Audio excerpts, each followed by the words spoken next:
মাটির ঘর দেখিয়ে আবার সাতিয়ে নেওয়ার অভিযোগ, বাংলার বাড়ি প্রকল্পে দুর্নীতির অভিযোগ।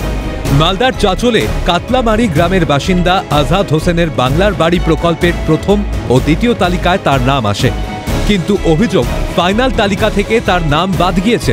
তিনি অভিযোগ করেছেন দিন 5 আগে ব্লক থেকে সমীক্ষা করতে গিয়েছিলেন আধিকারিকরা, বাড়িতে ছিলেন না আজাদ হোসেনের পরিবার।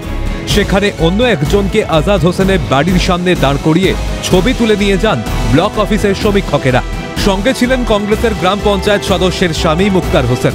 টাকার বিনিময়ে এই কাজ করানো হয়েছে। আজাদ টাকা দিতে না পারায় তার নাম কেটে দেওয়া হয়েছে বলে অভিযোগ।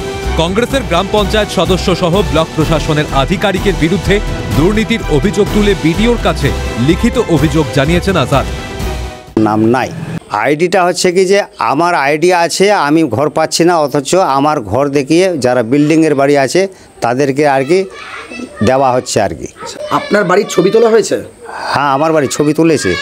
যে এই দুর্নীতির সঙ্গে যারা যুক্ত আছে, যেসব মেম্বার, যেসব অফিসার, তাদেরকে অবিলম্বে আর কি সরকারের তরফ থেকে গ্রেপ্তার করতে হবে।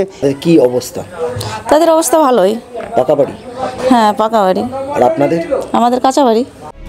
যদিও এই বিষয়ে কংগ্রেসের গ্রাম পঞ্চায়েত সদস্যের স্বামী মুক্তার হোসেন দুর্নীতির অভিযোগ অস্বীকার করেছেন। তার দাবি তাকে ফাঁসানোর চেষ্টা হয়েছে। এটা সম্পূর্ণ ভিত্তিহীন, এই ব্যাপারে আমি কিছু জানি না, এবং আমি যদি ওখানে ছবি কারো তুলিয়ে থাকি তো ওটা প্রমাণ দেখাক যে আমি ওখানে ছবি করিয়েছি, আমাকে ফাঁসানোর জন্য। এবার ব্লকের অফিসার এসছে, ওরা এসে কে করছে ওটা। অভিযোগ পেয়ে গোটা ঘটনাটি খতিয়ে দেখার আশ্বাস দিয়েছেন মালদা জেলা পরিষদ সহকারী সভাধিপতি। অতি সত্বর বিডিও ম্যাডামকে অভিযোগ জানাতে বলবো, কারণ আমার লাস্ট ডেট ছিল আমাদের গত মাসের 17 তারিখ অভিযোগ দেওয়ার, ঠিক আছে?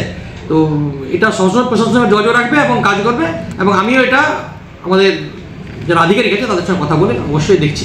এই বিষয়ে তৃণমূলকে কটাক্ষ বিজেপি নেতার। দুর্নীতির অপর নাম তৃণমূল, যেখানেই তৃণমূল সেখানেই দুর্নীতি। অলরেডি ব্লক প্রশাসনের বিরুদ্ধে অভিযোগ দায়ের হয়েছে। আদৌ কি কিছু হবে? তবুও আমরা প্রশাসনের কাছে আবেদন জানাচ্ছি, দ্রুত এই চোরদেরকে চিহ্নিত করে তাদের বিরুদ্ধে উপযুক্ত ব্যবস্থা নেওয়া হোক। এই জগতে হায় সেই বেশি চায় যার আছে ভুরি ভুরি। সেই ছবি উঠে এসেছে মালদায়। পাকা বাড়ি থাকার পরেও বাংলার আবাসে নাম, অথচ বঞ্চিত হচ্ছে প্রকৃত উপভোক্তা। তবে কি এর পিছনে টাকার খেলা? টাকা দিতে না পারায় কি বঞ্চিত আমাদের মতো প্রকৃত উপভোক্তারা? মালদা থেকে অভিষেক সাহার রিপোর্ট, ক্যালকাটা নিউজ।